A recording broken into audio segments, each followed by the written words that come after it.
Thank you for joining. Thank you for joining Courage tonight for our Courage Score Town Hall.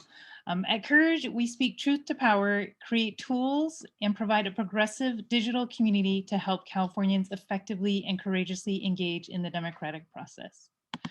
I'm Irene Gao, the Executive Director of Courage. I'm excited to introduce you to our new Courage Score, show off our new website, and take action with you guys tonight to reach out to our legislators together. I am co-hosting this town hall with my colleague Raquel Parra, our Policy and Partnerships Manager. They led our Courage Score process, and they also lobby in Sacramento. So they're the one legislators either welcome warmly or run away from, depending on how they scored in this last year. ASL interpretation is being provided tonight by Gabi Cerda and Derek Gonzalez from Pro Bono ASL. We will be keeping their video spotlighted throughout the night so that you'll be able to watch them at all times. A note that we are recording this town hall to share with our members who couldn't join tonight. So if you don't want to be on the recording, that's fine. Please just feel free to turn off your camera. And before I move further, I just want to say a quick thank you and shout out to Lisa Marie Betancourt from our team. She is the wonderful DJ who's gifted us with this wonderful music and is also the magician behind the Zoom curtain for tonight and always. So thank you, Lisa Marie. So really quickly, I would like to do a land acknowledgement. Before I do, I invite you all to visit the Native Land website. Lindsay just chatted in the chat box here to identify what Native territories you live on and to share them in the chat. So me, I'm a resident of Oakland, and so I am on Ohlone land.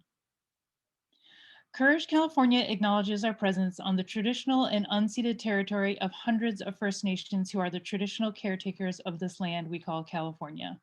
As visitors on this land, we pay our respects to the ancestors, elders, relatives, and future generations.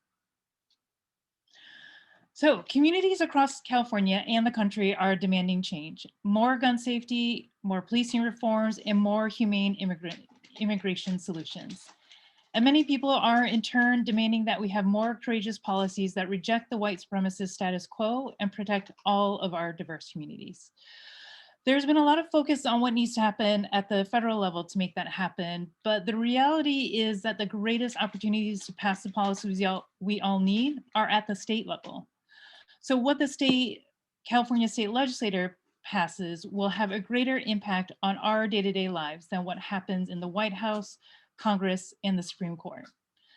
That's why, as part of our nonpartisan Your Power is Your Vote work, we launched our Know Your Power blog with an explainer on what the state legislature is and how you can contact your legislator. And of course, we'll be teaching you how to do that with our Career School tonight. So we will share a link to that explainer blog in the chat shortly.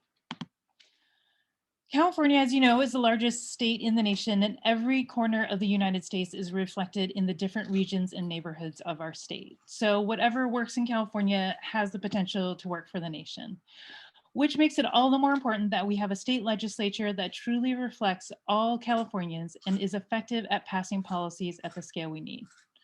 So what we want to know, what is the policy you most want to see passed here in California? You'll see a poll pop up on your screen right here.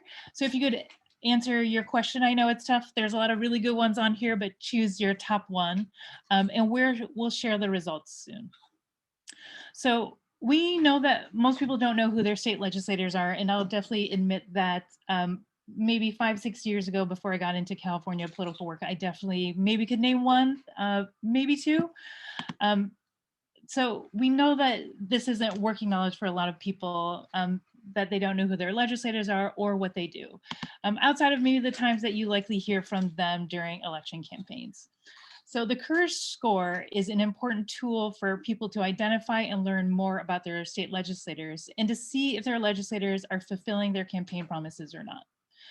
More importantly, it's a trusted, independent resource to find out which legislators are listening to their communities when they're in Sacramento and which are instead in the pockets of corporations and special interests. Courage Score is the only multi-issue scorecard in the state, and that is only possible through our partnerships with groups around the state, from labor unions like National Union of Healthcare Workers, Sal, thank you, to environmental justice organizations, to regional coalitions. We know that some legislators can be good on one issue, bad on another. And so the Courage Score really gives people a glimpse into which legislators are really progressive champions and which wheel and deal with special interest on some issues. We launched Courage Score in 2016, and we know that it's had an impact in Sacramento and statewide over the last 5 years. So advocates and partner groups use it to hold their legislators accountable and to determine who to support or target in elections. Courage Score has also been the inspiration for several candidates to challenge legislators who score poorly year after year. So of course, we're always happy to see when a Courage Score sort of ends up on somebody's campaign website, of course. So as you'll see, the results shown up here, and I will turn it over to my colleague Raquel to walk through the results and say more about the Courage Score. Raquel? Sorry, moment of transparency. I do not see the poll results. I don't know if I'm the only one missing the poll. Did anyone take the poll? I've got it, Raquel. So it looks like there's a lot of support, about 29% for Green New Deal, 90% for single payer healthcare, and then pretty even support across public campaign financing, ending special protections of law enforcement, guaranteed housing, reparations, and expansion of benefits for undocumented immigrants. Perfect. Okay, thank you all. So that we do want to say that there is some form or first step of each of these major policy priorities has been brought to the state legislature, but none of them have actually passed. So we have a supermajority in the state Senate and Assembly, and we have a Democratic governor, and that's actually a key talking point of Republicans in the state and nationwide that we somehow can't seem to pass what the majority of Californians want. So why is that? And for us here, the short answer is that corporations and other special interests have an outsized influence on politics and policies in the state. They spend millions of dollars each year to elect and lobby Democratic legislators. Yes, Democrats. Because voter registration in the state has favored Democrats for many years, and special interests have pivoted their strategies early on because they realize that investing in the GOP is a losing game here in California. So the special interests now have an active pipeline of corporate-friendly Democratic candidates, and that starts at the local level, and it is especially in communities of color we see that. And we see that coming from interests like oil and gas, real estate, law enforcement, and other industries that have been able to kill, gut, and amend bills that would have set more ambitious goals for California. So for example, Jim Frazier is one of Sacramento's top 10 beneficiaries of big oil and gas. And much of it was spent on his behalf while he was chairing the powerful Assembly Transportation Committee. That committee oversees many environmental bills. So it's really no surprise that we see that he voted against AB 345, and that's a bill that would have created a minimum buffer zone between toxic oil and gas production and community sites like playgrounds, hospitals, and schools. Then you have legislators like Mark Berman, who is the chair of the Assembly Elections Committee, and he refused to openly and publicly support AB 20, a bill that would have banned direct corporate contributions to any candidate running in office in California. So we wonder, does the $105,000 he received from big real estate have anything to do with his lack of public support for that? Even though state legislative votes are really consequential for us, it's not easy to keep up with what is happening in Sacramento and know what to do about it. There's not the same kind of media attention and analysis at the state level as there is at the federal level. You know, by now, people who pay attention to politics know that Senators Dianne Feinstein, Joe Manchin, and Kristen Sinema are our biggest obstacles to abolishing the filibuster and therefore getting good national policies passed. But how often do you hear about State Senator Steve Glazer or Assembly members Jim Cooper and Jim Frazier? How many people can name these state legislators as the people who have consistently kept us from being able to pass single-payer healthcare, a California Green New Deal, a tax on corporations that have been taking advantage of working Californians, reparations for survivors of forced sterilizations, and so much more? And that's kind of what That's part of what Courage Score is here to do, is to give every Californian access to information about what their state legislators are doing in Sacramento and how you can hold them accountable for that. We believe that transparency is important for a healthy democracy, and Courage Score is built on that belief. We outline our process and methodology, we name our partners that we work with, and we list the bills we review so we can be a trusted source of information and insight. So let's jump in and show you a quick overview of this year's Courage Score. So here's our about page, and this is where our methodology is laid out. This year, we reached out to over 100 progressive partner organizations throughout California to source their priority bills from the 2020 legislative cycle. We determined which of those bills were passed by a close vote margin and thus required courageous votes. And then we narrowed that list down to 38 bills. And we usually calculate our scores with about 60 to 70 bills, but 2020 was such an outlier of a legislative session because of the pandemic. So legislators had to set and navigate new rules, as did lobbyists and advocates, and many bills weren't able to move forward given the pandemic. And then from there, we calculated legislators' courage scores based on how they voted on those 38 bills, scoring them from a 0 to a 100, with corresponding letter grades of either an A or an F. And so this year, in this page here, this is the Hall of Shame, or this is actually all of our representatives page.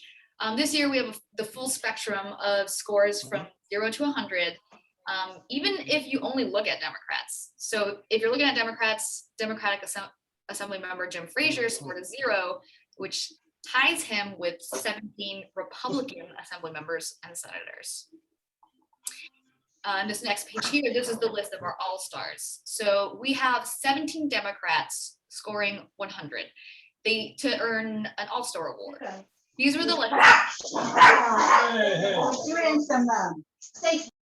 Thank you all. These are the legislators who voted in support of all of our priority bills this year. Though I will say that we know votes and scores don't always tell the whole story. So, the sad bottom line is that there are more 100s than 100s this year, with our worst Democrat tipping the scale against us. And this is just a snapshot of why we haven't been able to get good enough bills passed here in California. The other snapshot, and that will be this next slide, is that we have 10 Hall of Shamers this year, many of whom you might recognize as repeat offenders.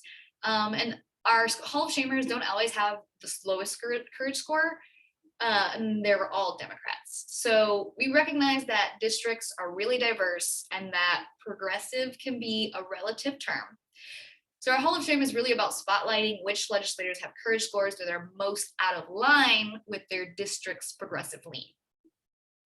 We determine progressive district rankings using recent voting data on 18 statewide ballot initiatives and key general election races going back to 2014.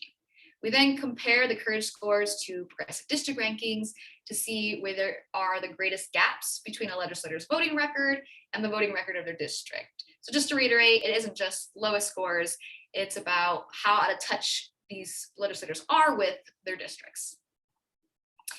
So those are the top lines of our courage score.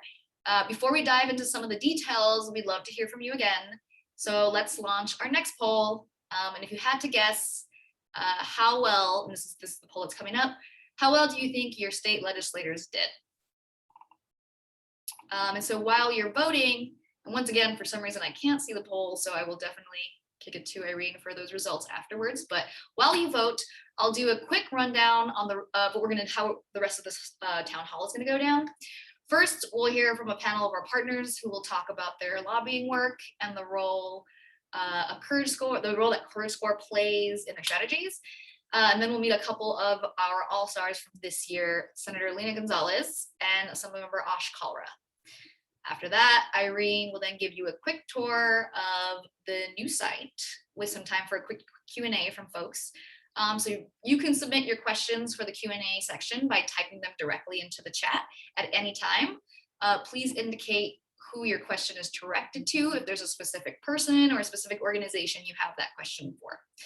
That part of the town hall, and then the final piece, the part of the town hall that I'm actually really excited about, is the end, where I will walk you through how to actually find your legislators, and then together we'll contact them tonight to either celebrate their good votes, nudge them to do better, shame them for their bad votes, or maybe some combination of all three. So if we could see those poll results, and I will kick that to Irene. Thanks, Raquel. So it looks like, oh, this is nice. So most people have guessed that their legislators are in the A range, with C in the second, and then a mix between B's, D's, and F's. So interesting. So it sounds like we'll probably do a combination of all three. Some good votes to cheer on, good voters to cheer on, some not so great ones to talk to. So yeah, we'll get into that more tonight. All right, I'm excited for that. So now I have the pleasure of introducing you to 4 of our partners. I see Juan here, Juan Rubalcaba. Oh my God, Juan, you do have to correct me if I'm pronouncing that wrong. Of Alliance of Californians for Community Empowerment, that's ACE. Melissa Romero, I see Melissa here as well, of the California League of Conservation Voters. Shannon Hovis of NARAL, who I don't see. I'm here. Okay, great. It's just only because I can see like 6 boxes all. So I just wanted to confirm. And then Lena of NextGen Policy. So thank you all for joining us tonight. I'm not sure if you guys want to introduce yourselves really quickly. I'll kick it off to Juan first. Hey everybody, Juan Rubalcaba. I'm the Civic Engagement Coordinator for ACE, which is the Alliance of Californians for Community Empowerment. Something of a mouthful of a name. That's why we shorten it to ACE, but it's also pretty descriptive of what we do, where we advocate for working class communities, communities of color, on racial justice, economic justice, social justice. We're statewide, and we organize in order to win for our folks. Perfect. I'll click to Elena next.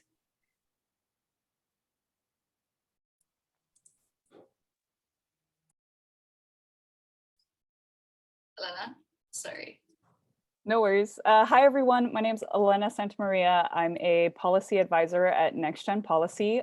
We do our best to uplift the millennial voice and the youth voice and get folks engaged at a young age. And we also fight for issues around social and economic justice as well. And I take care of our health and human services portfolio at the nonprofit. Thank you so much.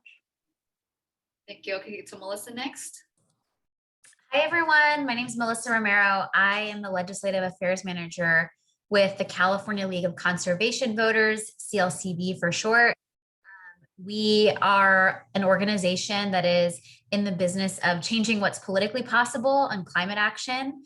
And that means advocating for bold climate and environmental justice policy at the state level and the federal level, but also fighting for the democracy reforms and ensuring that voters have access to voting so that we can ensure that all of our needs and our interests are represented by the folks who represent us in California state legislature. And that's where my role is I work with the state legislature to make sure that they know what's up on climate policy. So. Thank you. And last but not least, Shannon. Hello, everyone. I'm Shannon Olivieri Hovis. I'm the director for NARAL Pro-Choice California. My pronouns are she, her. I apologize that I'm joining from my car, but there was no way around it today. So glad to be with you. NARAL, folks may be familiar with our organization. We are the oldest and largest abortion rights advocacy organization in the country. We do a lot and a lot more than just advocating for abortion rights, though that's of course central to our work. We are fighting for reproductive freedom for all people, and that means the ability to make personal decisions about your reproductive life, your reproductive future and destiny. We fight for access to birth control, to abortion care, to paid family leave. We fight against pregnancy discrimination. We fight for improved prenatal, postnatal care, and all of those kinds of things. And we are political, so we endorse and help elect candidates as well. Thank you all for being here. To start off, so this will be the panel, and everyone will feel free to jump in, all the partners, but I will direct the questions to someone in the beginning. But to start off, what have been some of your top policy wins and what made them possible? So I'll kick this one off to Shannon first. Oh man. So I think last year, one of the things that was really hard, this is part of the Courage Scorecard, was SB 1383.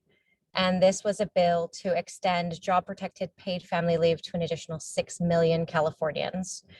And this bill barely passed out of both houses of the legislature and has been an ongoing effort for the last 10 plus years. It was unbelievable how hard this bill was to pass. And it literally passed out of the assembly at less than 5 minutes to the buzzer, the last possible moment when it could pass. We didn't know which way it was going to go. It kept getting called up for a vote. And it didn't have the votes. And then that happened multiple times. We're scrambling. We're trying to hustle as many votes as we can. Your boss isn't on this bill. Get them up on the bill. Why aren't they on the bill? Just as crazy as you all sort of can imagine it is. I think one of the big pieces that helped us move the bill this year, frankly, was ensuring that advocates for reproductive health rights and justice were fighting for this expansion of paid family leave. Historically, this issue has been pitted often as workers' rights against business, and the bill had massive business opposition. And a lot of, frankly, people, legislators who identify as champions for reproductive freedom, they think of themselves as really good on this issue. In particular, we saw a lot of the women in the assembly. Claudia Petrie-Norris comes to mind. Tasha Burner-Horvath comes to mind. Rebecca Bauer-Cahan even comes to mind. And these are some folks who really pride themselves on their records on reproductive freedom, but they were iffy on the paid family leave bill. And I think it made all the difference to really rally the troops within the California Coalition for Reproductive Freedom to make clear this isn't just a workers' rights and business, success or whatever they want to call it, kind of battle. That's not what we are talking about here. Paid family leave, job protected, meaningful access to paid family leave is essential for reproductive freedom. There is no reproductive freedom without being able to take the time to bond with a newborn or with an adopted child, care for a sick family member, care for your own sickness, etc. And I do think that actually made all the difference because we were able to get the votes by putting pressure on folks in that fashion. I'll move on to the next question, which is, what have been some of your toughest policy fights? And I think, Shannon, you kind of touched a little bit on this. And so both of you feel free if you want to come back in after I kick this question to Elena, but what have been some of your toughest policy losses and what led to them not passing?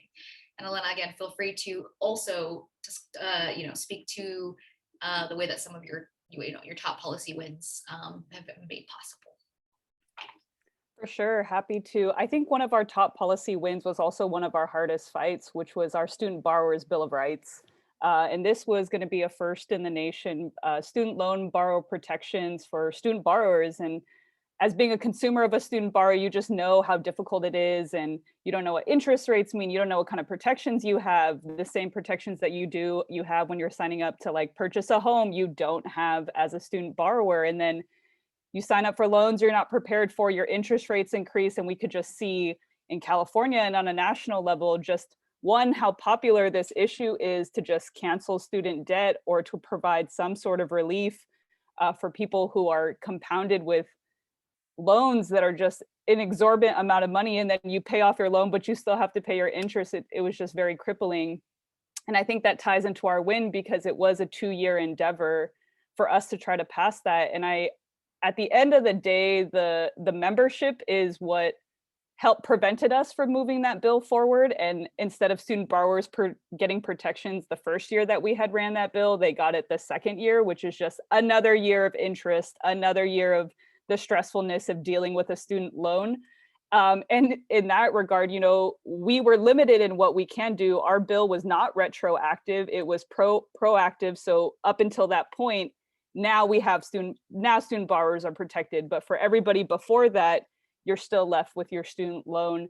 And it was really the members who did not want to move that bill forward. It was a bit of a ghost how it ended in its first year. And we had to do our own personal political diving, what happened, who prevented this from happening. You have folks pointing the blame. Oh, it wasn't us who killed it, it was them. Oh, it wasn't them, it was them. And so we had to track that down and really hone in of who's preventing this at the end of the day when you talk about student loans? Who's behind that? Banks, credit lenders, people who have interests that are tied to money, who want to maintain status quo, but it's not the betterment of what Californians need or people in the nation. I think there is a national push right now to cancel student debt, and what an economic boost that would be for just everybody, really, because we know how compounding it is. So it was one of our hardest fights, and it also was one of our successful wins, that we were able to finally get that across the finish line, because we knew how necessary it was. But it was also interesting to see like how popular this is of an issue to just offer protections to people who are borrowers. But the pushback that we got from the legislature was, I think, like Shannon and Juan and Melissa all experience, is pretty frustrating. Yeah, I think those are both you and Shannon spoke to kind of some of the recurring themes of folks who really see themselves as champions, and then when push comes to shove, we don't really see that as much. And that's why we're all here, is that we want to make sure that we're starting to hold our legislators accountable and pushing them to do the right thing, right? Like we want to make sure that as constituents, as advocates, that we're moving them forward. So this next question I'm going to direct to Juan, and again, Juan and Lena and Shannon, if you all want to jump in at any point to discuss, feel free. But this next question is, how does Courage Score factor into your strategies, both in terms of lobbying and electoral work? Thanks, Raquel. And if I can have a chance of answering the fun question as well, which is like what some of our victories were, and then I can just maybe tie that into like how we use Courage Score. Absolutely. Yeah. And at ACE, we've had a track record over the years of victories that we're proud of at both the local and statewide level. But a very recent, certainly very impactful win has been COVID-19 rent forgiveness, which has been a huge fight and like a huge win. This pandemic has been a crisis moment, and there has been reluctance to acknowledge the very real impact it had and continues to have on renters. At the outset, asking for rent forgiveness was seen as a bold ask, like how dare we? But like ACE's executive director told me the other day, you don't win rent forgiveness unless you ask for rent forgiveness, right? So to speed over the how, it's that we were persistent and loud, and importantly, right on the issue. And so now we're at the cusp of 100% rental assistance for those who need it. It's a huge win, and in no way was it a foregone assured thing.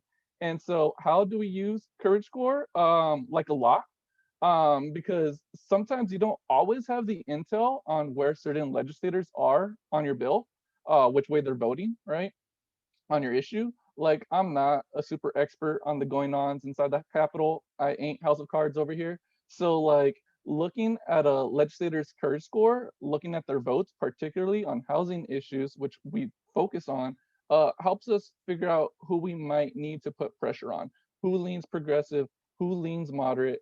And the most recent version of the Courage Score helps like a lot, because we can also see which legislators been getting funded by certain interests, who might be susceptible to their lobbying, and who we need to make sure hears from us, the community, as well.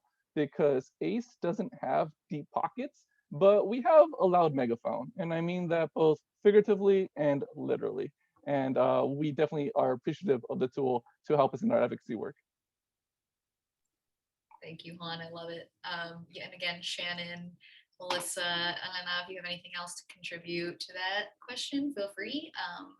But I will have this last question directed to Melissa. And Melissa, again, would love, you can definitely speak about, some of your top policy wins and what made them possible, the toughest policy losses and what led to them not passing, how you Courage Score factors into your strategy, or both in terms of lobbying and electoral work. But this last question is, and again, directed to everyone as well, what do we need to get more progressive bills passed? And what can people on today's town hall do to support you to make this happen? That's such a great question. And I think that, what it makes me think of is people have a perception that California is progressive in the sense that, it's not as hard for us to pass progressive policies and make policy change here in California. But as you've heard from all of these folks, we really struggle. We really, really struggle every year to get really basic things passed. And I'm talking like a policy to make sure that we're not drilling for oil next to people's homes. Things that other states have in place, even that we struggle to pass in the California state legislature. And so, what I would say is always keep an eye on what your state legislature is up to, because they count on you not listening if it's bad stuff. Make sure that they know how you feel about certain issues, and they work for you, so don't let them forget that. Having the Courage scorecard, having all the different scorecards that Courage links on their website of all the different like issue area specific things can really help you to understand where is my legislator at, my state assembly member, my state senator at on these issues, and does it align with my values?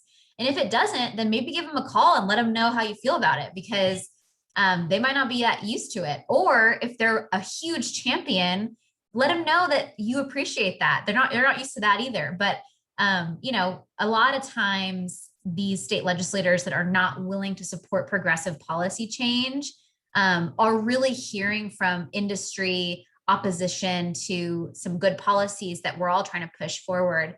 And then they say, well, my constituents don't want me to support this. And that might not be the case, because maybe it's you and you feel a different way about it. So one of the things I really appreciate about the Courage score is that it's intersectional in the way that it's all the different progressive issue areas that make up the future that we're all fighting for. Because I don't want to live in a future where we have solved climate change, but we haven't canceled student debt, and we haven't created all the affordable housing need that we need, and we don't have reproductive freedom. Like, we need all of those things, and that's really the future that we're all fighting for. And so it's so important to have that sort of intersectional look at what are all the legislators doing on all the important issues that we need to happen together. And yeah, it's really tough sometimes, and it's hard to not feel discouraged when there's state legislators who say all the right things on equity, on justice, on climate action, and all of the good things, but then their actions don't reflect that. And so that's really what all these scorecards are about, is saying, what did it, like, when it came down to the vote, the yes or the no, what ended up happening? And so I think that's really critical. And then the piece that Juan talked about, where, who's getting the funding from which, powerful industries, is also really critical to shed light on. So yeah, that's what I'd say on that. Thank you. Thank you all. I'm going to give everyone, all of our partners, one last chance if they want to speak to any of that. But I think we're all also very comprehensive. Yeah. I mean, I can speak a little bit to, some of the ways we use the score, and also some of the issues we grapple with. To the point that Melissa just made, right? We look at the state legislature and people think, well, we have a super majority of Democrats in both houses. It should be easy to do things. And yet it is hard for us to we need 41 votes in the Assembly. We need 21 in the Senate. And, we can often get to that 18 in the Senate. We can get to the 36 maybe in the Assembly, and then we are struggling. And that's pretty much across the board. One of the things I feel like NARAL in particular, and the reproductive freedom and justice sort of movement can bring, and does try to bring to the progressive space, is there are a number of legislators who are decent or good even on reproductive freedom, but kind of terrible on other things, or at least mediocre at best on some of these allied issue areas. For NARAL, we actually have official support positions in allied issue areas of racial justice, voting rights, immigration rights, and LGBTQ rights. And so the Courage score helps us see how are these legislators holistically, even for those who are good on reproductive freedom, where are they really letting us down on these other issues that we care so much about, on the other issues that our progressive partners care so much about? How can we be good allies to then push the legislators that are good on reproductive freedom to be better on these allied issue areas? So that is a specific role that I feel like we have an obligation and sort of the honor as well to play within this space. But it is true that unfortunately, And it's gotten worse since the top two system in this state. We too often end up with these so-called moderate, the corporate Democrat winning out in a seat where they do misrepresent that district. It is a more progressive district. They ran against a more progressive Democrat, but then, you know, I mean, just inane amounts of money came in to support the corporate Dem, and they were able to push that person over the finish line. And some of the folks that really like irk me, Timothy Grayson would be high on the list. You know, he represents the East Bay. We have a ton of members in his district. It's a much more progressive district than he is. And he's terrible on reproductive freedom in addition to being terrible on everything else. So, so I don't mind sort of like poo-pooing him here. But, you know, I do think that this space allows us to work in community intersectionally and actually hold these legislators to account, not just for ourselves, not just for our issue, but really across the board, across all of our progressive issues. Thank you, Shannon. That was very helpful to hear. And I want to once again thank you all of our partners for joining us tonight. And thank you as always for just being good partners. Courage California and the progressive movement. It's really great to work with you all. So now I'm going to turn it over to Irene to introduce our two featured All-Stars. Irene. Thank you, Raquel. And I want to give another shout out to our partners as well. We love working with you guys, and the scorecard, everything we do is also possible with only with you guys. And goodness, we know Sacramento and political work is a grind, and so it's a joy to be able to do it with you folks who like ready for it, down for it, and still have a lot of love and hope for everyone. That's great. That's how we have to stick together. And so now, as Raquel mentioned, I'm really excited to introduce a couple of our All-Stars. As we had mentioned before, like this year we have 17 All-Stars. In particular, we want to bring on Senator Lena Gonzalez and Assemblymember Kalra, because not only are they All-Stars this year, they have shown every single year that they've been in the legislature that they're All-Stars. So thank you for being great at your jobs and also making our work a lot easier. So let me quickly introduce our first All-Star. So we'll first be hearing from Senator Lena Gonzalez. She represents District 33, and that covers Southeast Los Angeles, Signal Hill, parts of South Los Angeles, and Lakewood, and her hometown of Long Beach. So some of you may actually recognize her from our Courage in the Moment, Courage for the Movement town hall last July. She was first elected to office in a 2019 special election and was re-elected in 2020 to serve her first full 4-year term.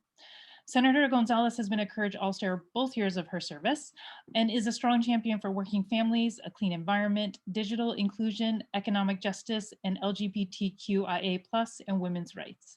She has worked on over 70 measures that have been introduced at the state legislature and is the chair of the Senate Transportation Committee, a member of the Special Committee on Pandemic Emergency Response, Energy, Utilities and Communications, Environmental Quality, Judiciary, and Health Committees. Prior to the state Senate, she led social impact programs at Microsoft and served on the Long Beach City Council. Senator Gonzalez is dedicated to the work, and we're proud to call her a partner and an ally to Courage. Senator Gonzalez, congratulations on being an All-Star again this year, and thank you for all your work. I'd love for you to share what it means to be an All-Star, what your policy priorities are for this year, as well as the opportunities and challenges you face in trying to pass your own policies in Sacramento. Yeah, thank you, Irene, and hi, everybody. Good evening. Thanks so much for having me. It's really great to be here after a very long, stressful week, and I feel like the week is not done yet because it's not. These days have been going really, really fast, and they're really, really intense, especially as we're hitting deadlines for House of Origin. And this is my second year, and it has been an incredible 2 years. It's been very challenging, but an incredible 2 years. Courage campaign. Of course, when I first got in to office, being able to utilize Courage Campaign score in a lot of the work that I was doing. The very first year, I didn't get to push any bills in 2019, but I got elected in June of 2019, so I didn't have a lot. But last year, I sat in a ton of committees, and it was encouraging to be able to provide that Courage score back home and see that people really valued that. They see exactly who you are through these scores, and they see exactly how you vote. And I have been parading it on social media quite a bit because people want to know what you're doing. They often don't know what our state legislators are doing. They know what their councils are doing, their mayors are doing. They know a lot about Congress. They often think I'm the US senator, so they don't understand and distinguish the two, but we want to be able to empower them to know exactly what it is in every moment that I'm doing. And it's been very helpful. And I think a lot of folks have said that they really appreciate me doing that and just posting on who I am and what my values stand for. So the legislative agenda that I have put forward, of course, I look at it in many different ways. Of course, the policy, you'll see the values in the budget letters that I'm putting forward, but the value in the co-authorships that I'm putting forward, as well as my chair priorities as transportation chair. But first, I'm doing a lot of work, especially on digital equity. I've been doing this work on the Long Beach City Council. I have SB4, which is the Broadband for All Act. And it is something that we knew was an issue even before COVID-19. So I brought this forward in the spirit of getting everyone connected in California. And you shouldn't be a South LA kid or in Salinas at a Taco Bell doing your homework. In the 5th largest economy, this is really unfair. And so I've been fighting our large internet service providers, to be quite honest, like the AT&Ts and Verizons of the world, because they don't want to invest in our communities. They've said no to urban California. They've said no to rural California. And so to be able to provide more of a space for this, to upgrade our technology standards and to ensure that every kid and family has access to the internet is important. And then the governor backed that up with a $7 billion May revised proposal, which was pretty cool. Another bill that I'm fighting for right now, and actually many of you I think will know about this, Melissa is on the front lines with me as well, is my AQMDC.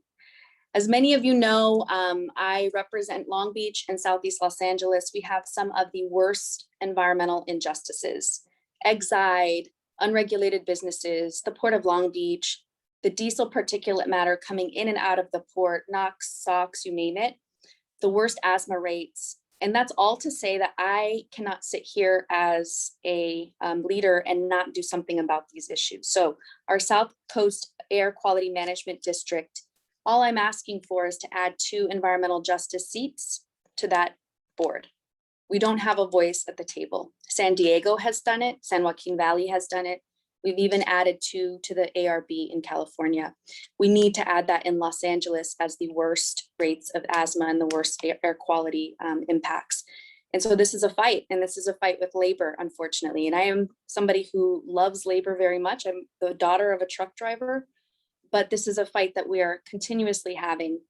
And many of my colleagues feel the same. They say, you know what, I'm not gonna go against labor. I'm too scared. So they don't want to vote for it. So we're having a really tough time with that. And that's something that I thought was easy enough to do. But of course, Abortion Accessibility Act, I'm working with Shannon and NARAL and Planned Parenthood to ensure that abortion care and reproductive rights do not have high cost barriers. We don't need high cost, we don't need high deductibles or high copays. We need abortion care to be free. We need it to be accessible. And this is a true equity issue, especially for communities and women and Californians of color that need access to abortion care now. And we know all the restrictions happening across the country, and we have to be leaders in California to offer that. Another good bill, I don't want to rattle off my bills, but another one is the Immigration and Refugee Affairs Agency, and that's one that has also been tried before. I'm working with Chirla on this one. We don't have a centralized space for immigrants and refugees to obtain resources in the state of California.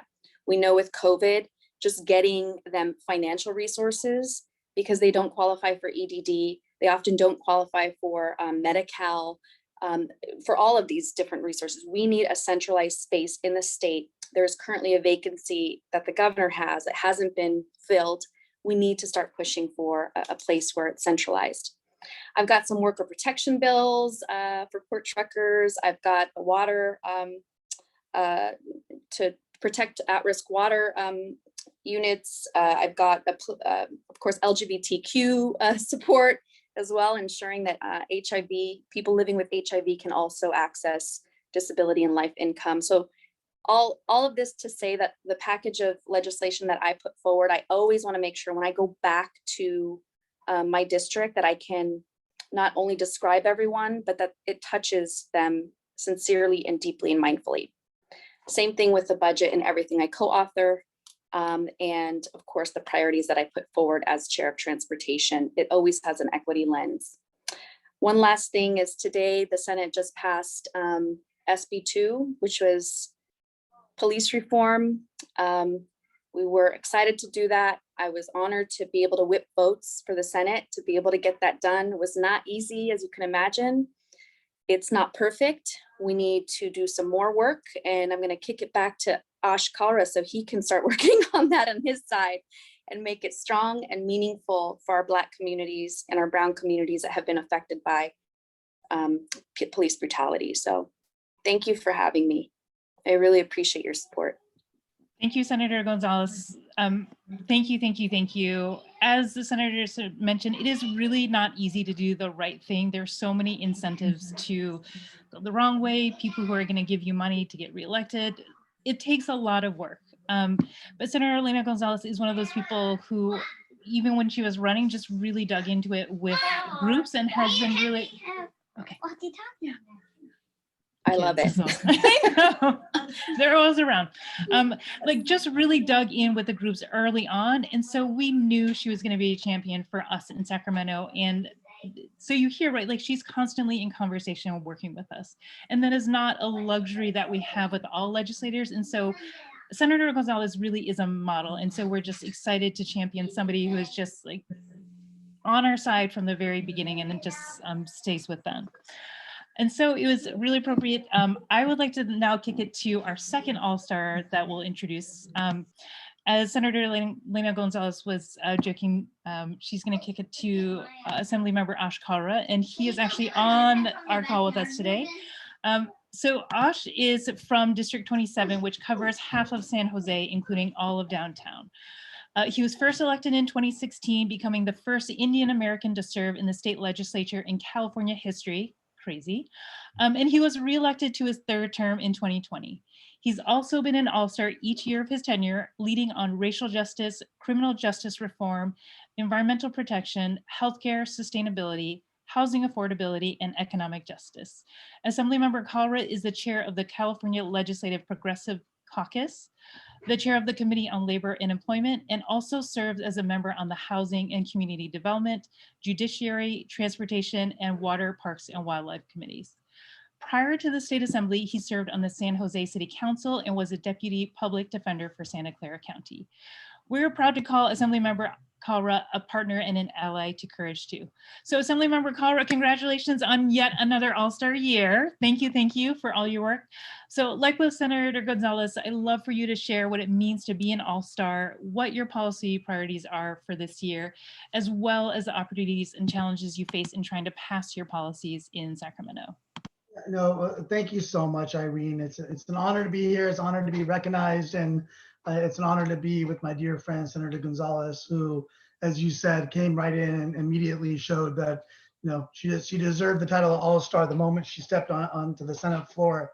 And, you know, it means so much to be an All-Star. And I, you know, one of the things I think Shannon said is how it was unbelievable, quote, it was unbelievable how hard this bill was to pass.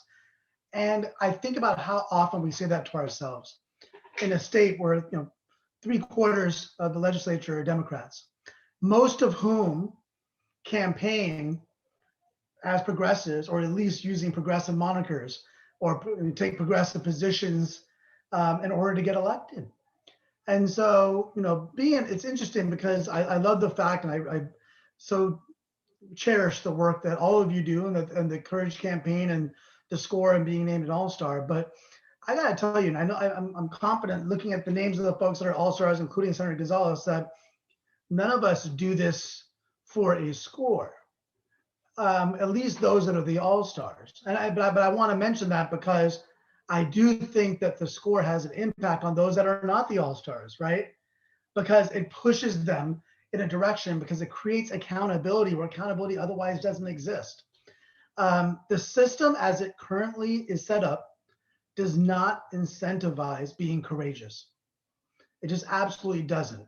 The way that money plays a role in our system, and I'll give you an example of my own, and this is the dilemma of the top two, right? When I ran in 2016, the special interests that oftentimes oppose what we try to do, so we're talking, the realtors and the builders and partner association, government from California, that kind of the anti-pension groups and all that, they played in 13 different races, which means they dumped money into 13 different races around the state. I was the only one that won, that beat them out of 13 races they played in, which tells you how powerful and influential that money that they dump into these races is. They spent over $6 million against me in my race. And I mentioned that because I want to let you know why you are also important. I'm getting to that in a second, why it's so important that courage exists. But I got the Democratic Party endorsement, but I didn't get a penny from the Democratic Party because it was a Dem-on-Dem race. And so even though me as the progressive going against someone that was clearly more of a business, kind of more moderate Dem, couldn't get, even though I got the endorsement, and we know that delegates tend to be more progressive than oftentimes the candidate running, but we tend to have more progressive delegates, which is a great thing. So you have a progressive has a shot. They have a shot to get the Democratic endorsement, which is huge. But then there's no other resources that comes behind you if you're going up against a Democrat. If you're going against a Republican, it's different. And so I mentioned that because we have built-in obstacles for more progressive candidates to win these races. And then once we are in, we have built-in obstacles for us to get our policies through and to actually succeed in pushing progressive policies. And that's why what you're doing is so important. And I know people don't like it. I know they get pissed off when they get the score. But part of the reason why people get upset is what was referred to earlier is that they're doing their thing in Sacramento. They don't want to be exposed as to how they're voting on stuff and what happens, the messiness and how the sausage is made in Sacramento. They don't want people to know that, because when they go back to their districts, they're going to the Cesar Chavez breakfast and the MLK luncheon, and they're going, to the May Day march, and they're going to the Planned Parenthood events, and so they're doing all that stuff, and they're happy to be out there and get the recognition for it, but they don't want to be held to account when push comes to shove on where they are when it comes to lifting up women and extending paid sick leave, when it comes to the environment. Are they going to push back against the oil industry? When it comes to healthcare, are they going to push back against the greed of the insurance industry and the hospitals? And so the system is built up for folks to kind of play that middle ground and rake in all that money, do just enough to maintain support, and then keep moving on to the next election. And that's why what you all are doing is so important. I'm very happy to see 3 of my bills, I believe, were on the list of bills that were counted for the courage score. And I think it's great that we don't know which bills are counted. You do the right thing. Don't worry about what your score is going to be, right? Are you going to stand up for the people or not, right? I think that's what it comes down to. And I think that ultimately, we don't have the same, as much as I think the progressive movement, thanks to Courage and so many others, has gotten much better at getting resources together and helping to fundraise and all that. We're never going to have as much as these huge wealthy interests, but we don't necessarily need as much if people know the truth about where their legislators stand on critical issues. And so that's why, first of all, I'm honored to be named an all-star with so many great friends. I saw the whole list. They're all just great legislators. So I'm honored to even be on the same slide as they are.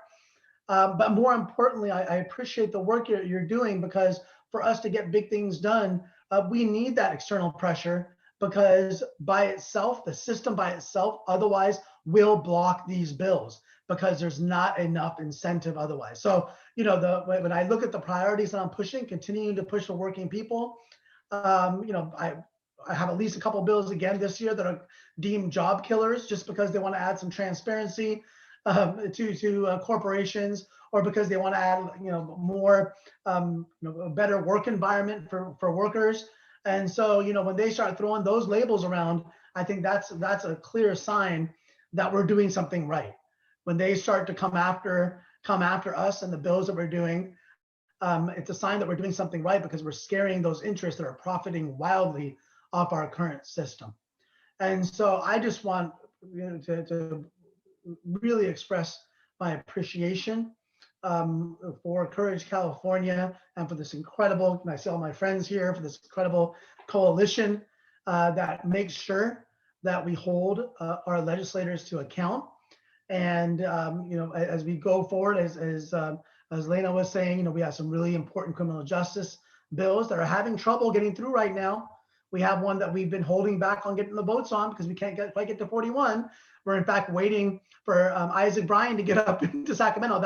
We shouldn't have to, right? Like, we shouldn't have to wait. Well, we need one more legislator to make sure we can get something across. What the hell? We have 75% of legislators are Democrats, and yet we're waiting to get one more so we can get something across the goal line. And I feel hopeful in that this COVID crisis, as horrible as it's been, has exposed so much about our healthcare system, our economic system, our environmental justice issues. It's exposed everything so that you can now, maybe you won't support righteous bills, but you can't feign ignorance anymore. You can't pretend that you don't know what you're doing anymore. And that's because of the Courage Score and the Courage Campaign making it clear where we need to stand as Californians and where legislators need to be on issues that matter to us. So again, so grateful. And I look forward to having a successful few weeks ahead, as long as we organize together and make sure that everyone knows that, if they don't do the right thing, their voters are going to know about it. And if you're afraid of your voters knowing what you did, don't be mad at the voters. Don't be mad at Courage. Take a look at what you did. Take a look at what you did and why it's causing that concern.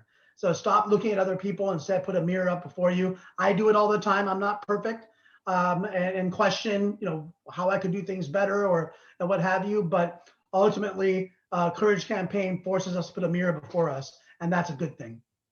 So thank you. Thank you, Assemblymember Kalra. Like he was saying, you can look at your legislator and let them know, I know what you did last summer. Because that's what we scored. I also want to lift up another thing too. Assemblymember Kalra is right that we need to expose bad actors. I also think, as you guys have heard from both our partners, but also both of these all-stars, it's really hard work to just do the right votes consistently. So we also want to be sure as constituents and voters to also reward and cheer on the folks who are doing the right vote, because it does take a lot of courage and it takes a lot of work to do it. So we want to have both the carrot and the stick approach with the Courage Score, which is why we always delight in sort of saying thank you to our all-stars. So thank you, Assemblymember Kalra and Senator Lena Gonzalez. We appreciate all your work and we're excited to keep working with you. And we're happy that you guys have both made it a habit to make it into our all-stars. I know you said you don't pay attention to scores, but still would like to call you out and cheer you on for that hard work. And I hope that more of your colleagues follow suit. We'll see. All right. So we've been talking about Courage Score now for quite a bit. And so I want to give you a quick preview of, or just a quick insight into the new website and some of the new features that we've mentioned. So Raquel had previously, sorry, just a second. So Raquel had previously sort of shown you different parts of the website, and then let me see if I have screen sharing abilities. Yes.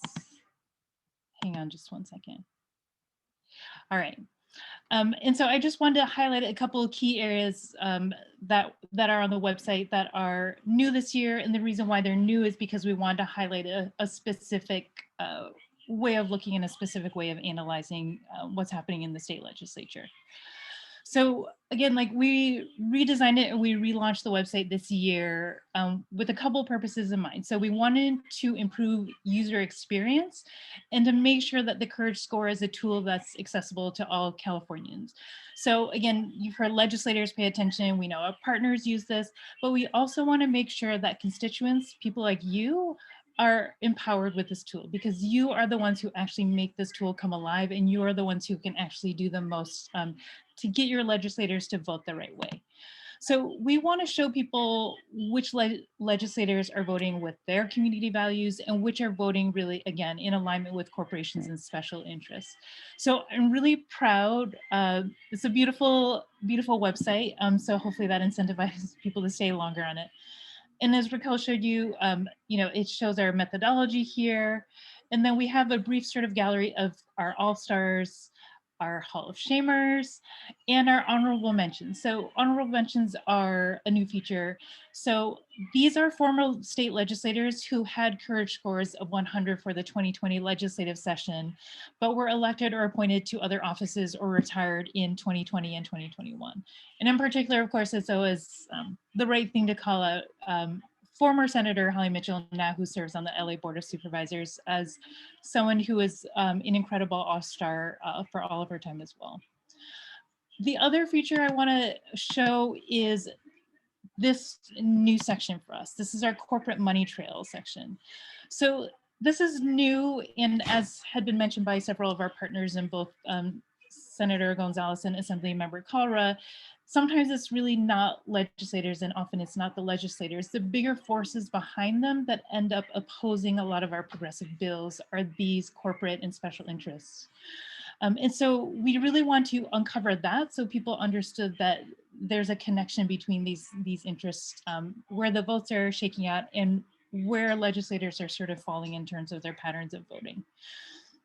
So in this case, we wanted to really focus on 3 industries. So here we've got oil and gas, cops, law enforcement, and real estate, because these are 3 industries and special interests that spend really big, like millions of dollars each year to block progress and uphold the broken status quo to protect their profits and just hold on to their own power.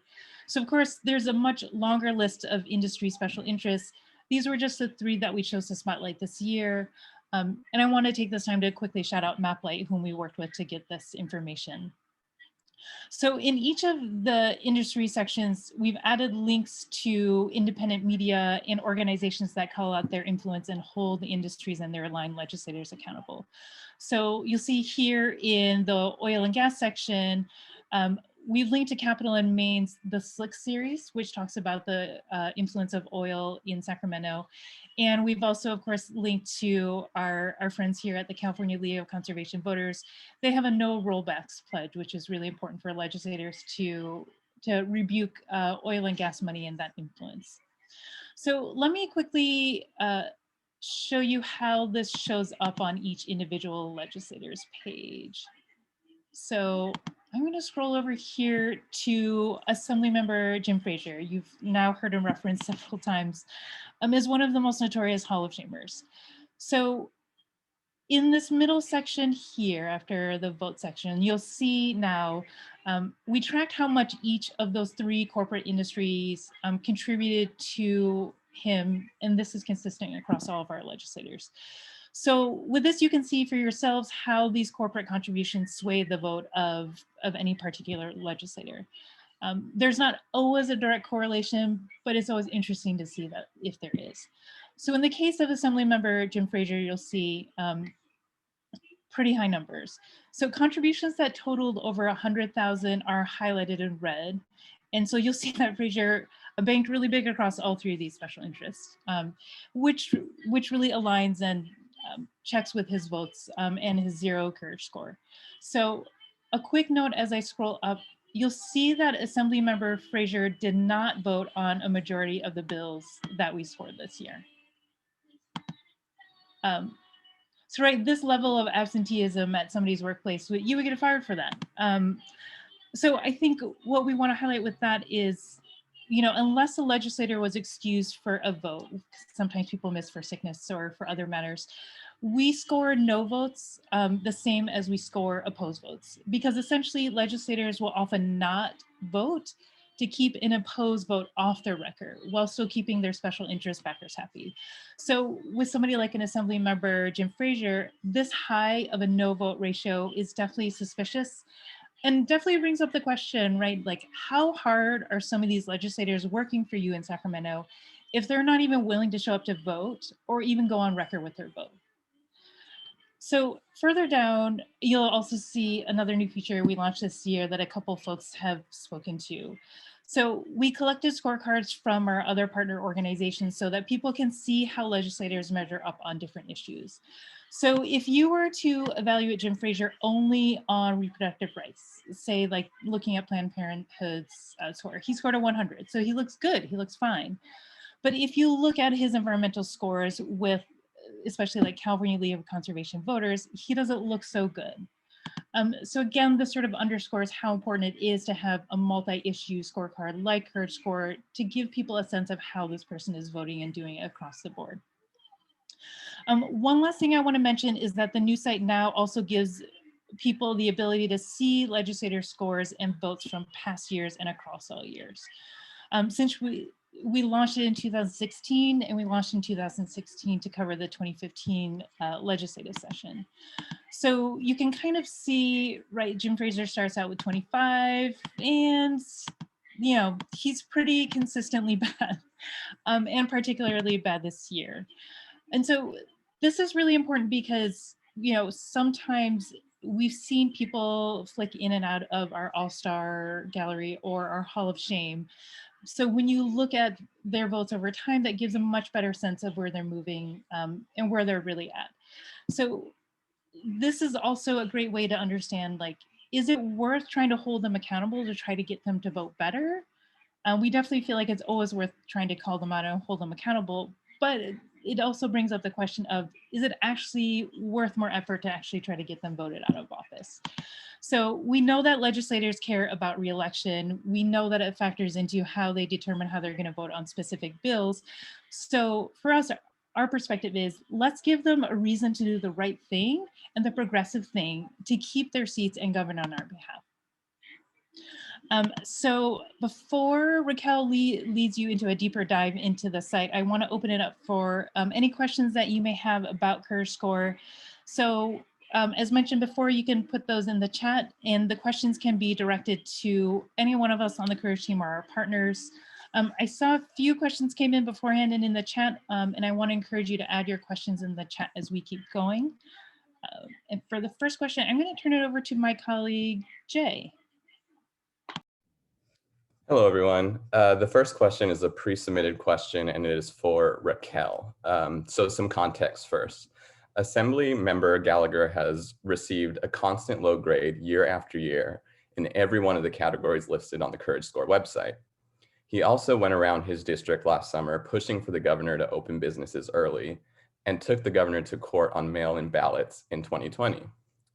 So the question is, how does someone go about getting District 3 Assemblymember Gallagher to vote and support issues that would raise his Courage Score to at least a D? And that is for Raquel. Yes, thanks. Thank you, Jay. I appreciate that question, and thank you to whoever submitted that. I think this is kind of something that we all tried to learn to do. And with Courage Score, particularly, I think you can use the tool itself to reach out to your legislator. I also think you always have the opportunity to reach out outside of outside of Courage Score and just email or call your legislator and set up a meeting. You're a constituent, so you always have that right to request those meetings with your legislators, and set a meeting up and ask them to support. Be like, you know, I'm a constituent. And I think it's always helpful too if you have community members. You know, if you are part of a local Dem club, or if you are part of Indivisible. I know many of you folks might be from Indivisible. There's always a great organizing. That's a great partner for us, and they're a great organizing organization. So if you have folks from there, or even friends and family, like the more of you that show up, the better. But even you as an individual can always do that yourself. And then making calls and making emails. We do know, I do want to make note that, like, you know, legislators don't respond too kindly or too well to aggressive messaging, even if you are their constituent. My assembly member is a Hall of Shamer and refuses to meet with me, regardless, despite the fact that I'm his constituent. So, you know, there's times where I think I try my best, and I think this is kind of something that we have to kind of learn about the legislature, is to try to always come with a space, or at least begin with a space of like, hey, I'm a constituent, I would really love for you to support the community and support Californians, you know. And then of course, when you're in your situation like mine, when your legislator won't even meet with you, it's like, all right, we're holding you accountable. And this is kind of what Irene was speaking to, is that, you know, when we use the Courage Score and we work with partners to see like, okay, where can we move legislators? You know, many of our Hall of Shamers, we believe, because they're Democrats in progressive districts, that they have the capacity to become more progressive if legislators, if constituents and advocates are able to, you know, speak to them and really let them know like what these community issues are and how they can move forward. And then you have folks like, you know, Assemblymember Gallagher, who is most likely, regardless of the community, might not listen to you at all. So, but I do think that as constituents, you have that right. And I think that that's always the easiest or the most direct route, I would say, is just make calls, sign petitions. I know many people think that petitions don't mean much, but trust me, when a legislator has 5,000 people, even 1,000 people, 1,000 constituents signing a petition that's going to their district, they get those and they realize like, oh, this is something that's extreme. Like my constituents are interested in this. They get 10 calls. If they get 10 calls from community members, that is significant. Like that is something that they don't see often.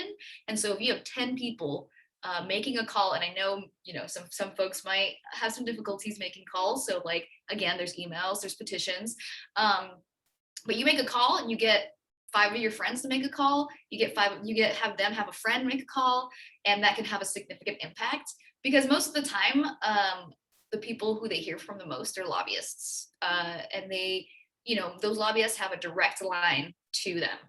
So, you know, I think the more that you can organize and the more that your legislator knows who you are, right? Like, so the more frequently you're having conversations, the more you're bringing other constituents, other community members in. So they're like, oh, I recognize you, you know, and be like, yes, I am a community member who's concerned and going to continue to organize to move you. And then of course, you know, with Courage Score, this is all about holding them accountable, but we do talk about what does it look like when we can no longer, they're not being held accountable. So then we move to, okay, we're going to think about this in an electoral way. It's like, where do we start to then support a challenger that would then be more progressive because you refuse to listen to your community. So I hope that was helpful. Hope that answered the question. Again, just I think even beginning with a simple email, using Courage Score as the tool to send an email to be like, this is your score. Like, we would really like to see you voting with us. And, you know, look out for the Dream Alliance. I don't know if anyone here knows the Dream Alliance. It's also a really great resource. And I'll make sure we drop that in the chat. And that's a coalition of progressive organizations across the state, over 70 organizations across the state. So that's always, they have a priority list every year. That's a good list to look towards. Indivisible always has priority lists. We have, like, every organization has a list of bill priorities that you can refer to say like, okay, what is CLCV's priorities this year? Oh, this is what they're working on. Oh, this is the Dream Alliance, which is a multi-issue coalition, progressive coalition. This is what they're working on. So you can always send them those priority lists and say, this is what I'm looking at as your constituent, and I really want to ensure that you're looking at this as well, and hope that you vote with us.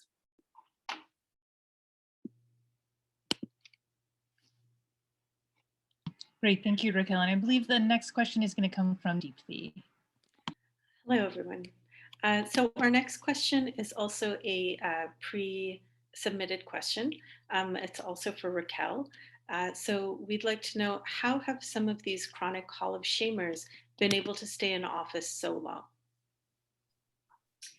Yeah, that's a great question as well. I think some of our partners spoke to that quite a bit, but I will kind of elaborate further, is that, as Melissa Romero with CLCV mentioned earlier, is that people aren't paying attention. And if they aren't paying attention, they manage to get away with a lot. And it's not the constituents' fault. As we said earlier, we know how hard it is to keep up with state politics. It's not something that's you see in the news as often as you do federal politics. And that's why we at Courage are really trying to bring awareness and attention to what's happening in the Capitol, and letting folks know, like, what's happening in California can really can change the nation, but also is going to have a direct impact on your life.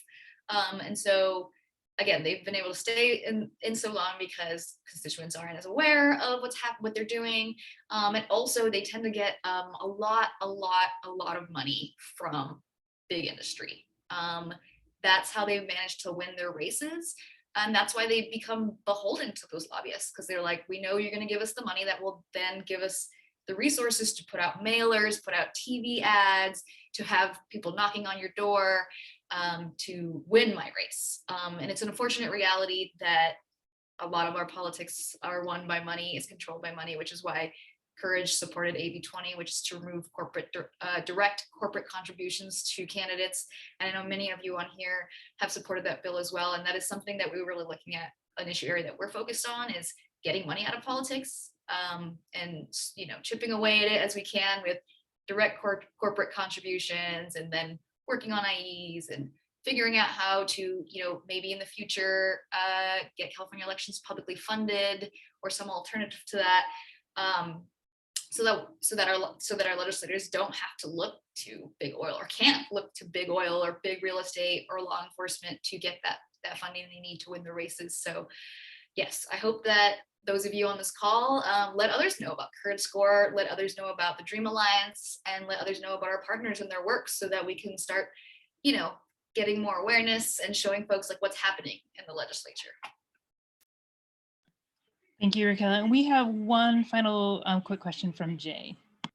Yes, so this question actually came in from one of our attendees, Cynthia, and Cynthia was asking whether a specific piece of legislation was progressive.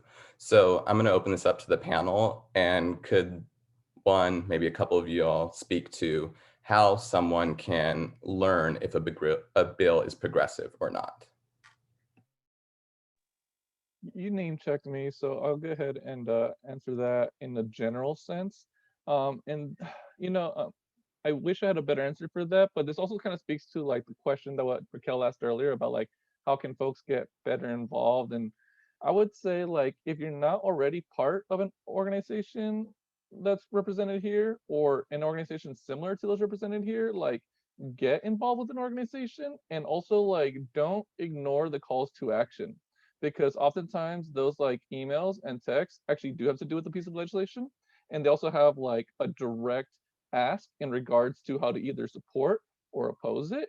And I don't want folks to think that like, oh, they're asking me to make a call to my rep or leave a voicemail or talk to their staffer. I don't want you to think that that's like a non-action or not important action. Like that matters. When we say make your voice heard, that's like exactly what we mean. When we say like you need to match up the influence of big money, that's exactly what we mean. And that's the sort of stuff that can like stack the scales in our direction, right? Be that added weight that makes a difference. Now, there's certainly like the state website where you can look up like the text of the bill, right? But if you're clued into organizations who are advocating on issues that you care about, they can oftentimes let you know which are the good bills and bad bills. So sorry, it's kind of like an around the way answer to your specific question, but I hope that helps a little bit. Thank you, Juan. Yeah, that was really wonderful. So that is also a perfect segue. Thank you, Juan. To our next section, I want to underscore both what Raquel and Juan said, which is we can't underestimate the importance of community voice. So industries will always have more money than we do. They'll be able to pump that into lobbyists. But voter voice really does matter. It does actually carry specific and particular weight. And so I want to turn it over to Raquel to quickly lead you through how you can use Courage as a tool to contact your legislators. Raquel? Thank you, Irene. I do want to mention that, back to that specific bill, Irene will give some information at the end. We can definitely directly answer the question about that specific bill. The best way personally is like if you can figure out who is sponsoring, usually organizations sponsor bills. If you can see who's sponsoring that bill, you might be able to get a sense of where that bill is. But again, we'll individually answer that afterwards. So let's start from the beginning. I am going to share my screen. Get this. I hope folks can see my screen right now. So you can find your state legislators by typing in your full address on the homepage. So I'm going to put in a Sacramento address. that will bring up my legislators. And so this should bring up when you put in your address, it should bring up your state assembly member and senator with a quick snapshot of their courage score for this year. As you'll see in my case, I've got Assemblymember Jim Cooper and Senator Richard Pan, and Jim Cooper has a score of 5 for an F, and Senator Richard Pan has a score of 69 for a D. And so as you pull up your representatives, share who they are. As you're doing this right now, I'm hoping everybody has their laptop, their phone. You can head over to the Courage Score website right now, put in your address, especially for those who might not know who their legislators are right now. This is the perfect time to do that. And so as you pull up your legislators, share who they are and what their scores are in the chat. And I would let us know, do your legislator scores surprise you? How do their scores compare with what you thought they might have been when we polled you earlier in the town hall? And just give us your thoughts on the chat. We'd love to hear from you. And so to give you a sense of how your legislator scores compare to others around the state, I'm going to go to the All Representatives page here. So, as you're pulling that up and looking at those scores, you can compare them to all the representatives here. And I'll hit this tab, and you can always sort too. Like right now it's by name, but you can sort by grade, you can sort by score, and you can see here some of these legislators without scores is because they're new. And you can see that the scores range from, I'll start with the grades. You'll see that the legislators' scores range from 0 to 100, with a lot of legislators who either failed with scores of 69 or less, and many who voted with courage and scored 90 and above. And that's partly because 2010 was such a different year, which I mentioned earlier, and also because legislators have a newer power as committee chairs to prevent bills from even making it to a committee vote, killing bills before they even get a chance to get to the floor. So now we're going to click on one of your legislators, let's click on one of your legislators to pull up their individual profile. Recently elected legislators who didn't serve, and this is what I mentioned earlier, is those who didn't serve, let's sort the score here, who didn't serve in the 2020 election cycle or legislative cycle do not have courage scores for this year, and there will be less information on the page. So if you happen to have a score in one of the, or legislators in one of these districts, I recommend choosing the other or clicking on your other legislator who does have a score. And so I'm going to sort, or I'm going to go to my legislator, which is Assemblymember Jim Cooper, and he's in our Hall of Shame, which makes it easy to access for me. Since he's my representative, and because his record and behavior is particularly shameful, I might have mentioned that earlier in this town hall. So I'm clicking on Jim Cooper's page. As you'll see at the top, you can select specific years. And you can also see their all-time score, which is across these ranges. And I'm going to really quickly go through Jim Cooper, which is 2015's an F, 2016's an F, 2017's an F, 18 an F, 2019 an F, 2020 an F, and then all-time, surprise, surprise, an F. And so he peaked really early in his first year. He actually got his highest, I think his highest score was at a 25, and has gotten worse every year since. And so he's been a consistent Hall of Shamer, and that's why I'm highlighting him today, just to give you a snapshot of what being a Hall of Shamer means. So all the Hall of Shamers have this section here. Some of the All-Stars, but all of the Hall of Shamers for sure have this brief section with more insights. And if you scroll down, you can see the votes, and you'll see how your legislator voted on each of the 38 bills of this year. With Cooper, you'll see that he actually didn't vote a majority of the time. If you go here, you'll see he didn't vote a majority of the time. And as I mentioned before, that could be a red flag that legislators are aligned with special interests on a bill, and that, somebody with this many no votes from Cooper, it's clear that he does not represent, or who he represents in Sacramento. He doesn't represent me. He doesn't represent his constituents. He very clearly, with his voting record, represents special interests. And that brings us to the next section, which is this corporate money section here. When you look at what industries contributed to your legislator, we would like to see, again, drop us in the chat. Do you see any relationship between who they got money from and their votes? Especially bills about tenant rights, and that's what we're looking at with real estate, criminal justice with cop money, and the environment with oil and gas. So we want to make this awareness, this link between how much money they get and how they vote. And then if you scroll down a little bit more, you can see how they scored, and Irene mentioned this earlier, you can see how they scored across a different organizations' report cards, our partners. So he just failed across the board. He is someone who, he fails for us, he fails for all of our partners.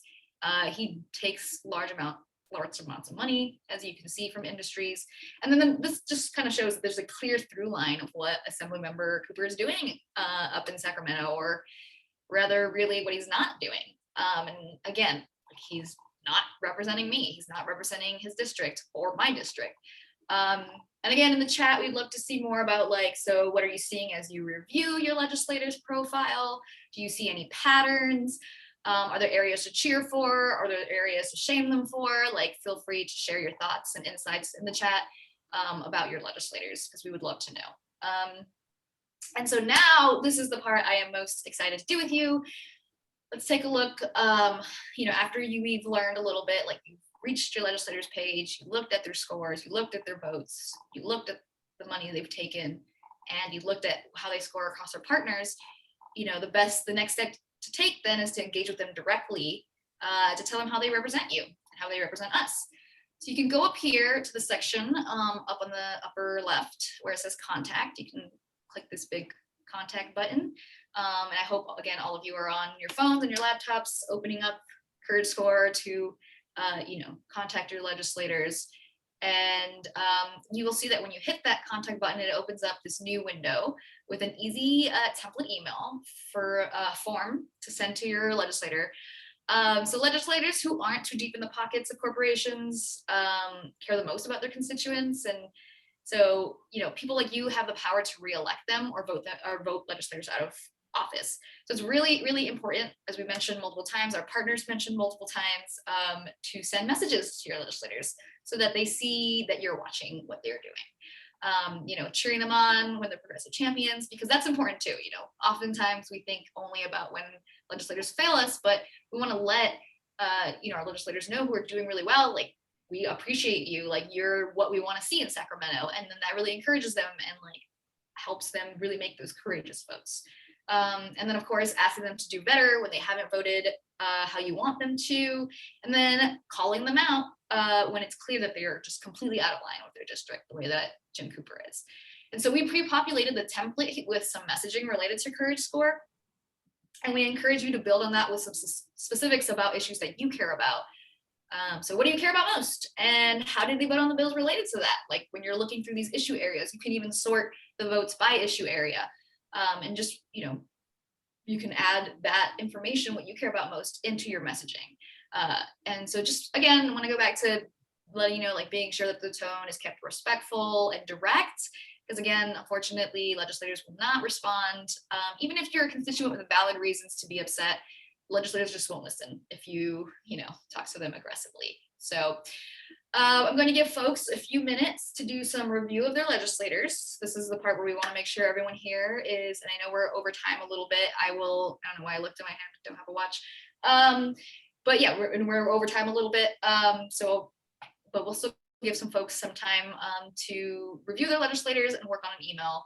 And if you need more time on this, keep this window open and send it when you're ready.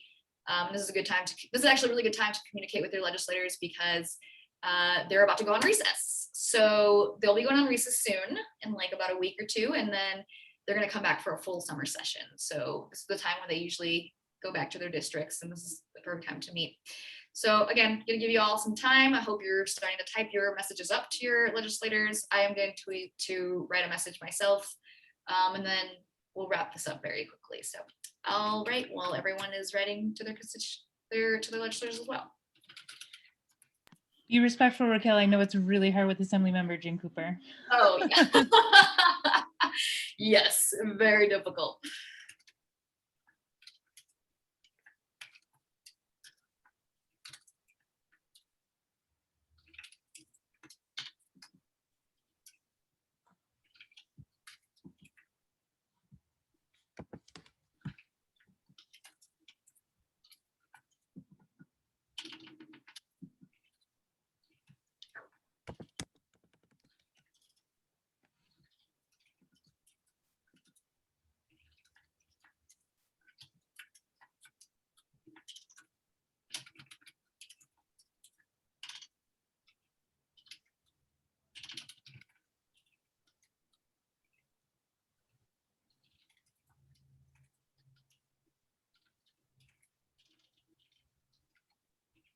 All right, I'll give folks a little bit longer. I might have to finish this one up. I do have a lot to say to my legislator, as you can all see.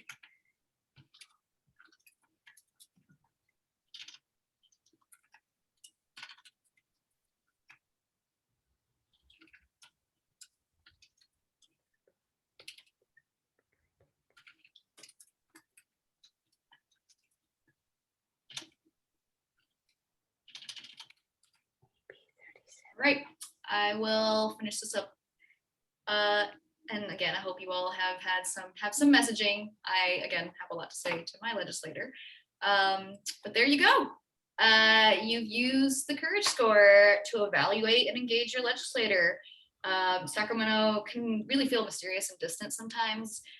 So I hope this tool made this process really easy and less intimidating. And if you're inspired, if you feel inspired to do more, Courage actually has a couple more opportunities to congratulate and hold your legislators accountable.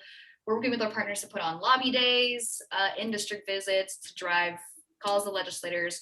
And we're also going to be putting up a billboard in Jim Cooper's district. So I'm very excited about that as well. So thank you for taking action with us tonight. I hope you all feel good to do something about the bills and issues you care about. And I look forward to having you come to our future actions. So I'll turn it out to Irene to close out. I know we're out over time a little bit. Thank you, Raquel. And thank you folks for sticking with us a few extra minutes. I do want to take this moment to shout out Raquel for their incredible leadership in managing Courage Score this year and generally for their lobbying work in Sacramento. You heard that it's really hard for legislators to do the right thing. It's that much harder to be the lobbyists, the good lobbyists, the progressive lobbyists, to be up in their face to make sure that they do. I also want to thank Brenda Miller and Brian Golden, whose contributions made it possible for us to launch this year's Courage Score with the same integrity and with the new features. So as I mentioned earlier, our goal is for Courage Score to be an accessible tool for all Californians to use. But we know that there's some work to do to build more awareness around the state legislature, as Raquel mentioned, so who they are, what they do, and why they vote the ways that they do. So that's again why we launched our Know Your Power blog, which includes an explainer on the state legislature. So check that out. That's also why we need your help to reach more people in California. So consider hosting a Lobby Your Legislator virtual house party. So like a party, but for legislative accountability. So you can invite your friends, family, and colleagues to a mini version of this town hall where a Courage staff can give a tour of the Courage Score, walk people through using the tool, and support you in reaching out to your legislators to make sure they're voting in support of bills that are important to you. And then next year, if your legislators aren't voting with Courage and their scores don't improve, we can get the gang back together to phone bank for a more progressive candidate. If you're interested in hosting a Lobby Your Legislator virtual house party, contact Raquel at raquel@couragecampaign.org. We need a strong and diverse democracy that reflects the demographics and values of all Californians. We need bold and grounded leaders who listen to and co-govern with all of our communities. So I hope you continue to dig into the Courage Score, stay in contact with your legislators, and join us and our partners for lobby days and host your own Lobby Your Legislator house parties. With Courage, we can fight for a representative democracy that works for all Californians. Thank you again for joining us tonight. Thank you to our partners. Thank you again to Raquel and Jay and Deepthi for helping us with the Q&A section. Special thanks to Lisa Maria again for being the Zoom magician tonight. Thank you all for joining us. Have a good evening and we'll be in touch again soon.